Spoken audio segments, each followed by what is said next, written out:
Assalamualaikum warahmatullahi wabarakatuh. Selamat pagi. Dengan saya, perkenalkan nama saya Muhammad Fajar Ramadan dengan NIM 17410100109. Ingin menjelaskan tentang ujian akhir semester saya dari mata kuliah Sistem Pemrosesan Transaksi.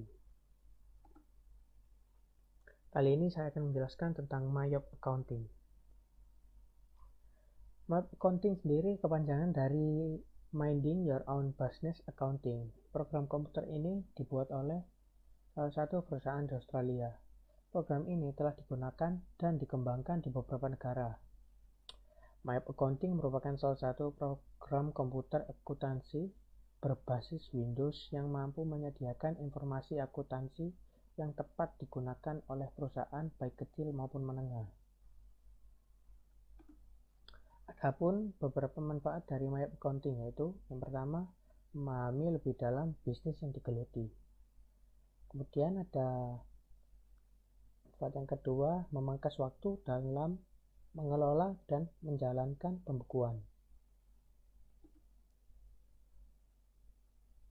Menu utama yang ada pada MYOB Accounting yaitu yang pertama ada menu account yang terlihat di sebelah kiri. Menu account yang dipakai guna membuat daftar perkiraan dan melakukan jurnal umum. Lalu ada menu banking guna mencatat perkiraan yang berkaitan dengan transaksi bank selain membeli maupun menjual barang dagang. Lalu menu utama yang lainnya ada menu sales guna mencatat penjualan barang termasuk penerimaan piutang dan segala yang berhubungan dengan penjualan. Lalu ada menu time billing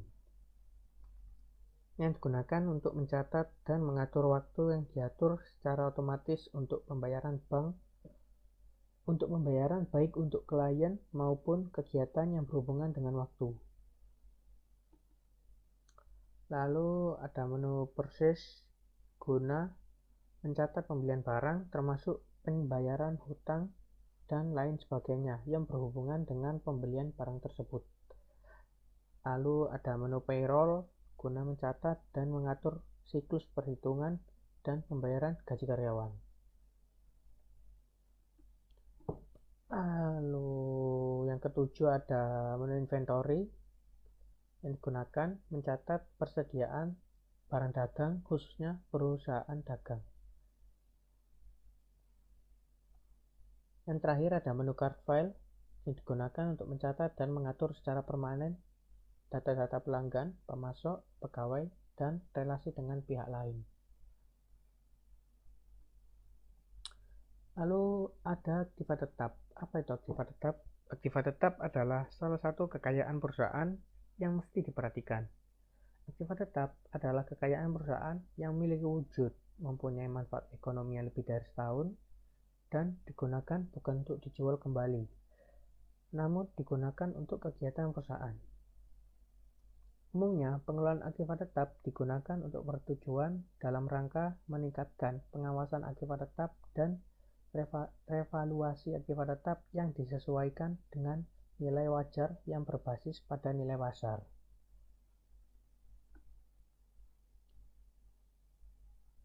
Dalam melakukan manajemen aktiva, ada hal-hal yang harus diperhatikan. Berikut hal yang mesti diperhatikan yaitu pengelolaan aktiva tetap. Yang pertama ada akuisisi aset. Pencatatan perolehan aktiva baru adalah awal dari pengakuisisian aktiva tetap baru. Jika pengakuisisian didapat dengan cara membeli, dapat menggunakan modul purchase. Modul banking digunakan untuk mempertahankan aktiva tetap dalam daftar inventory. Kedua ada penyusutan aset. Metode garis lurus adalah metode yang biasa digunakan dalam penyusutan aset atau rata-rata yang mana penyusutan dilakukan setiap bulan dengan nilai tetap. Pengguna harus memiliki daftar aktiva tetap dalam program aplikasi lain yang sekalian menghitung depresiasi aktiva tetap. Lalu yang ketiga ada penyesuaian. Hal ini dilakukan agar mendapatkan nilai buku perusahaan dan untuk penyajian pajak.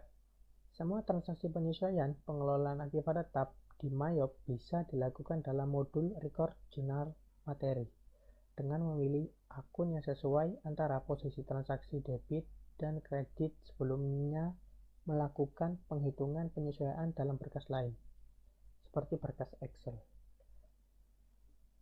Lalu ada penyelesaian aset. Aset perusahaan yang dimiliki akan berubah menjadi nol setelah melalui periode penyusutan. Atau mungkin terkadang aset telah dijual sebelum melalui periode penyusutan atau sebelum periode penyusutan selesai. Dalam record journal entry juga bisa langsung mengelola aset disposal. Lalu yang terakhir ada penggabungan atau pemisahan aset. Dalam aplikasi Mayop ada modul build items yang dapat digunakan untuk penggabungan aset dan juga dapat menggabungkan beberapa inventory dalam satu paket di bawah nama satu jenis inventory. Lalu ada PPIC. Apa itu PPIC? PPIC adalah pelaku yang membuat perencanaan dan pengendalian produksi, merancang aliran kerja, organisasi mulai bahan baku sampai barang jadi, menyusun jadwal sumber daya dan mengeksekusinya, sehingga dapat memberikan pelayanan yang terbaik bagi pelanggan, serta meminimumkan biaya produksi keseluruhan. Adapun tujuan dari Departemen PPIC adalah yang pertama, memberikan pelayanan yang terbaik bagi pelanggan, mengeluarkan biaya produksi yang terendah, mengeluarkan biaya persediaan yang terendah. Hal yang keempat ada mengeluarkan biaya distribusi yang terendah dengan rumus profit sama dengan revenue dikurangi expense. Kemudian ada tugas-tugas dari Departemen PPIC, yaitu yang pertama perencanaan, membuat rencana produksi, menyusun dan menetapkan urutan produksi, input material, alat dan mesin, serta pekerja. Kedua ada perancangan, merancang aliran kerja organisasi. Yang ketiga penjadwalan, mempersiapkan order produksi dan jadwalnya, timetables. Lalu yang terakhir ada pengendalian, memberikan otorisasi untuk memulai kegiatan produksi, memonitor, menindaklanjuti, dan menjaga rencana dilaksanakan. Sekian penjelasan dari saya tentang Mayop Accounting. Terima kasih. Apabila ada salah kata, mohon maaf. Selamat pagi. Assalamualaikum warahmatullahi wabarakatuh.